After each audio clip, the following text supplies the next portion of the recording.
कहा दोस्तों, आप सभी का स्वागत है आज की इस नई क्लास में। दोस्तों, इस क्लास में एमपी पुलिस कांस्टेबल 2023 के एग्जाम के लिए साइंस की एक नई क्लास लेके आए हैं। आप सभी को पता है कि आप लोगों के लिए डेली साइंस की एक नई क्लास लेके आते हैं। साइंस के वो प्रश्न कराते हैं जो आपके एग्जाम के लिए इंपॉर्टेंट होते हैं और आपके एग्जाम में पूछे गए प्रश्न है। आप सभी को पता है कि हमारा एमपी पुलिस कांस्टेबल 2023 का एग्जाम है 12 अगस्त से स्टार्ट होने वाला है। कब से स्टार्ट होने वाला है? यानी 12 अगस्त से आपका पेपर स्टार्ट हो जाएगा। यानी आपके पास मोटे तौर पर आपके पास सिर्फ 8 दिन शेष बचे हुए।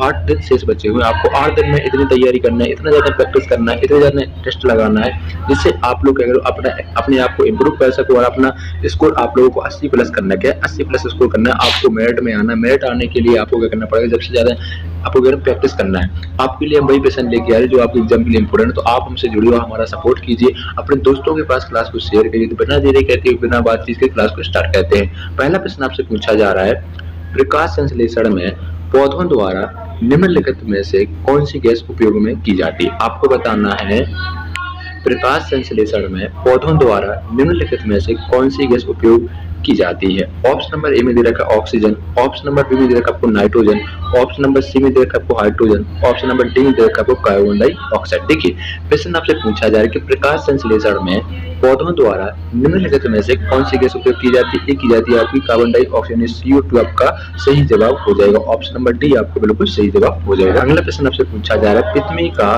उत्तरी चुंबकीय ध्रुव भौगोलिक ध्रुव के निकट होता है। ऑप्शन नंबर ए में दे रखा है पूर्वी, ऑप्शन नंबर बी में दे रखा आपको पश्चिमी, ऑप्शन नंबर सी में दे रखा आपको उत्तरी, ऑप्शन नंबर डी में दे रखा आपको दक्षिणी। तो इस प्रश्न का आपका सही जवाब हो जाएगा भौगोलिक उत्तरी ध्रुव के निकट होता है। ऑप्शन नंबर सी आपका बिल्कुल सही जवाब हो जाएगा। बढ़ते हम लोग अगले प्रश्न की ओर।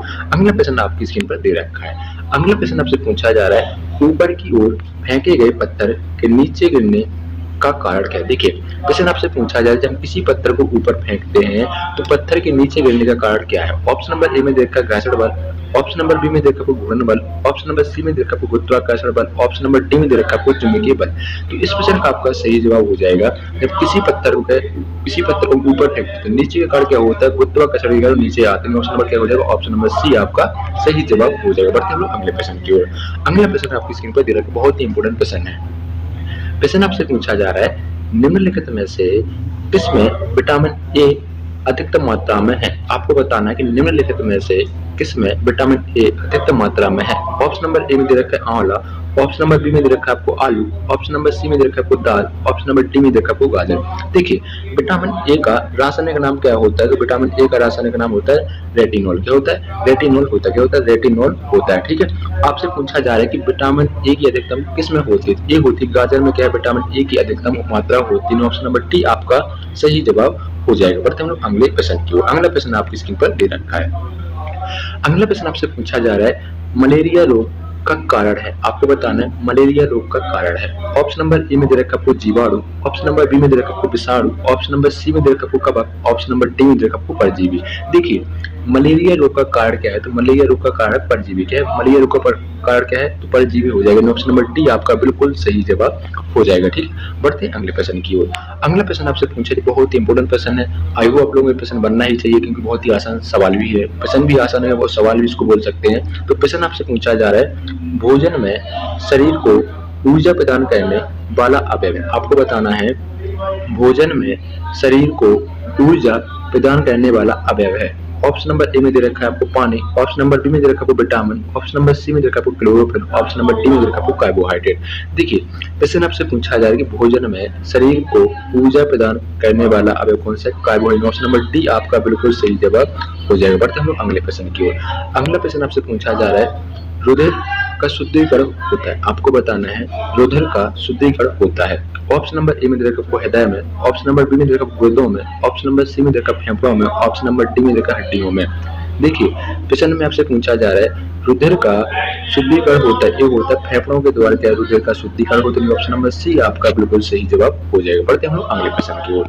अगला प्रश्न आपकी स्क्रीन पर दे रखा है। अगला प्रश्न आपसे पूछा जा रहा है, निम्नलिखित में से कौन सा एक कोशिकीय जीव नहीं है? आपको बताना है कि निम्नलिखित में से वह कौन सा एक जीव माने एक कोशिकीय जीव नहीं है। ऑप्शन नंबर ए में दे रखा है केंचुआ, ऑप्शन नंबर बी में दे रखा आपको जीवाणु, ऑप्शन नंबर सी में दे रखा अमीबा, ऑप्शन नंबर डी में दे रखा आपको पैरामीशियम। देखिए आपसे प्रश्न पूछा जाए, आपको बताना है कि एक कोशिकीय जीव नहीं है। इस प्रश्न का आपका सही जवाब हो जाएगा केंचुआ है जो एक कोशिकीय जीव नहीं है। ऑप्शन नंबर डी आपका सही जवाब हो जाएगा। ठीक है दोस्तों, बढ़ते हम अगले प्रश्न की। अगर आप लोग क्लास पसंद आए तो अपने दोस्तों के पास क्लास को जरूर शेयर करें। अगला प्रश्न आपसे पूछा जा रहा है बेग का सूत्र। आपको बताना है कि बेग का फॉर्मूला क्या होता है। आपको बताना है कि बेग का फॉर्मूला क्या होता है। ऑप्शन नंबर ए में दे रखा है दूरी ऑब्लिक समय, ऑप्शन नंबर बी में दे रखा है आपको विस्थापन ऑब्लिक समय, ऑप्शन नंबर सी में दे रखा है आपको दूरी मल्टीपल समय, ऑप्शन नंबर डी में दे रखा है आपको चाल गुणा समय। तो आपसे पूछा जा रहा है कि बेग का सूत्र। बेग का सूत्र होता है दूरी, क्या होता है दूरी अपॉन समय। क्या होता है बेग का सूत्र होता है दूरी अपॉन समय। किस ऑप्शन में दे रखा है तो ऑप्शन नंबर आपको ए में दे रखा है, ऑप्शन नंबर ए आपका सही जवाब हो जाएगा। बढ़ते हम लोग अगले प्रश्न की ओर। क्वेश्चन आपसे पूछा जा रहा है कि रक्त का लाल रंग किसके कारण होता है। आपको बताना है कि रक्त का लाल रंग किसके कारण होता है। ऑप्शन नंबर ए में दे रखा है हीमोग्लोबिन, ऑप्शन नंबर बी में दे रखा है क्लोरोफिल, ऑप्शन नंबर सी में दे रखा है कोशिका द्रव्य, ऑप्शन नंबर डी में दे रखा है आपको प्लेटलेट। देखिए क्वेश्चन आपसे पूछा जा रहा है कि रक्त का लाल रंग किसके कारण होता है। रक्त का लाल रंग होता है, ए होता है हीमोग्लोबिन के कारण होता है। ऑप्शन नंबर क्या हो जाएगा, ऑप्शन नंबर ए आपका सही जवाब हो जाएगा। तो रक्त का लाल रंग हीमोग्लोबिन के कारण होता है। तो दोस्तों ये वो प्रश्न है जो आपके एमपी प्लस कांस्टेबल 2023 के एग्जाम में आने की बहुत ज्यादा संभावना है। तो आपने सभी दोस्तों के पास क्लास को शेयर करें। अगर अभी तक आप लोगों ने अपने चैनल को सब्सक्राइब नहीं किया, चैनल को सब्सक्राइब करना है और कमेंट बॉक्स आपको जरूर बताना है कि आप लोगों ने कितने क्वेश्चन सही किए हैं। तो आप लोगों को इतना जरूर करना है। हम लोग मिलते हैं कल की नई क्लास के साथ। Thanks for watching.